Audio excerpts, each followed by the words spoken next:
ભગવાન શિવની ઉપાસનાનો વિશેષ પર્વ એટલે મહાશિવરાત્રિ। 15 તારીખે મહાશિવરાત્રિનું પર્વ ધામધૂમથી ઉજવવામાં આવશે। ભગવાન શિવજીની ઉપાસના માટે આ દિવસે રાત્રે 4 પ્રહરની પૂજાનું વિશેષ મહત્વ હોય છે।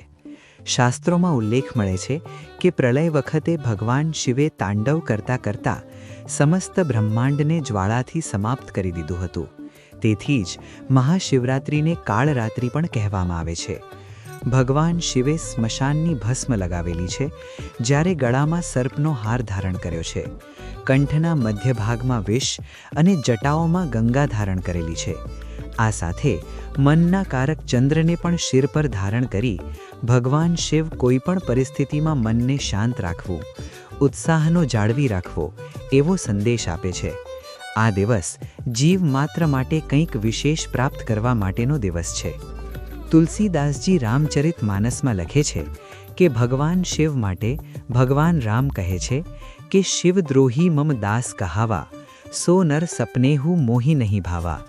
એટલે કે જે ભગવાન શિવનો વિરોધ કરે છે તે વ્યક્તિ મને સહેજ પણ ગમતી નથી। ભગવાન શિવની મહિમા શિવસાગર નામક ગ્રંથમાં ખૂબ જ વિસ્તૃત રીતે જોવા મળે છે। ભગવાન શિવ શક્તિ, વિષ્ણુ, બ્રહ્મા જેવા સ્વરૂપોમાં પણ વિદ્યમાન છે। યંત્ર મંત્ર તંત્રમાં ભગવાન શિવ વિદ્યમાન છે। મહાશિવરાત્રિએ ઉપવાસનું મહત્વ। ભગવાન શિવજીના મહાપર્વ મહાશિવરાત્રિના દિવસે ઉપવાસ કરવાનો અર્થ ભગવાન શિવમય બની રહેવાનો છે। જાગરણનો સાચો અર્થ એ છે કે કામ, ક્રોધ, મદ, મોહ અને લોભ જેવા 5 વિકારોમાંથી મુક્ત રહી શકીએ। આ દિવસે ભગવાન શિવજીએ 4 પ્રહરની પૂજામાં બિલ્લીપત્ર ચઢાવવાનું મહત્વ છે। આ દિવસે ભગવાન શિવજીના વિવાહ સંપન્ન થયા હતા, જેથી આ દિવસે ભગવાન શિવની જાન પણ કાઢવામાં આવે છે। જ્યોતિષ શાસ્ત્રના સિદ્ધાંતો પ્રમાણે ચતુર્દશી તિથિના સ્વામી ભગવાન શિવ છે। આમ તો દર મહિને 14 આવે છે, પણ મહાવત 14ના દિવસે સૂર્ય પણ ઉત્તરાયણમાં હોય છે અને વસંત ઋતુનો સમય હોવાથી ભગવાન શિવ સાંસારિક સુખો આપી દરેક વ્યક્તિની મનોકામના પૂર્ણ કરે છે। ભગવાન શિવ 14 તિથિ અને ચંદ્રનું મહત્વ। 14ના દિવસે ચંદ્ર ક્ષીણ અવસ્થામાં હોય છે, જેથી ચંદ્રની જે ઊર્જા પૃથ્વી મંડળ પર પડવી જોઈએ એ ઓછી રહે છે।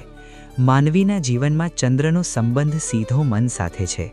જ્યારે માનસિક સ્થિતિ નબળી થાય ત્યારે અનેક પ્રકારની હતાશા, નિરાશા વધી જાય છે, જેથી ચંદ્રનો વિશેષ બળ પ્રાપ્ત કરી શકાય એ માટે પણ ભગવાન શિવજીની આરાધનાનું વિશેષ મહત્વ છે।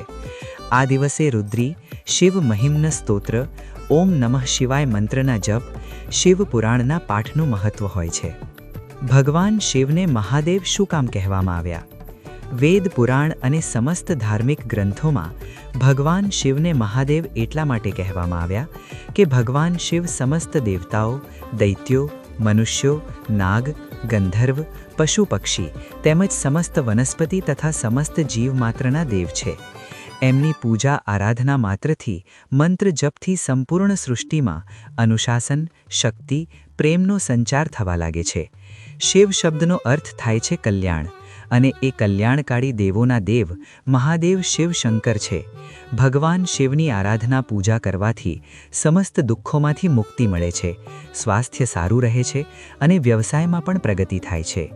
ભગવાન શિવજીને શિવરાત્રિના દિવસે ગંગાજળ, દૂધ, દહીં, ઘી, મધ, ખાંડ, પંચામૃત દ્વારા સ્નાન કરાવી, શુદ્ધ જળથી સ્નાન કરાવી, મહામૃત્યુંજય મંત્રના જપ કરી, રુદ્રાક્ષ માળા ધારણ કરવાથી જીવનમાં પ્રગતિદાયી પરિવર્તન જોવા મળે છે।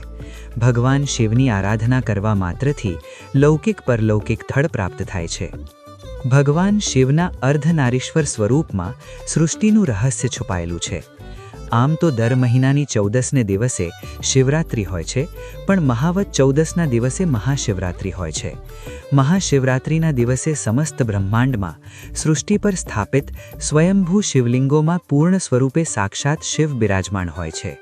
માં શક્તિ પાર્વતીના રૂપમાં ભગવાન શિવની સાથે જ હોય છે, જેથી મહાશિવરાત્રિના દિવસે શિવ શક્તિની બંનેની સંયુક્ત પૂજા કરવાનું મહત્વ છે। અને આ રીતે સંયુક્ત પૂજા કરવાથી આ રીતે દાંપત્ય જીવન, પારિવારિક જીવન મધુર બને છે, પતિ પત્નીમાં પ્રેમ વધે છે, મહાશિવરાત્રિના દંપતીને અખંડ સૌભાગ્યનું વિશેષ ફળ મળે છે. આ દિવસે ફળ, ફૂલ, ચંદન, બિલ્લીપત્રની સાથે સાથે ધતુરાના ફૂલથી પણ વિશેષ પૂજા કરવામાં આવે છે. ભગવાન શિવની ભવ, શર્વ, રુદ્ર, પશુપતિ, ઉગ્ર, મહાન અને ઈશાન સ્વરૂપથી 8 નામો દ્વારા વિશેષ પૂજા કરવામાં આવે છે. મહાશિવરાત્રિના દિવસે ગુરુ પરંપરા પ્રમાણે ગુરુની કૃપાથી મંત્ર દીક્ષા લેવાનું વિશેષ મહત્વ છે. ભગવાન શિવની ડાબી બાજુમાં શક્તિની પૂજા આરાધના કરવી જોઈએ.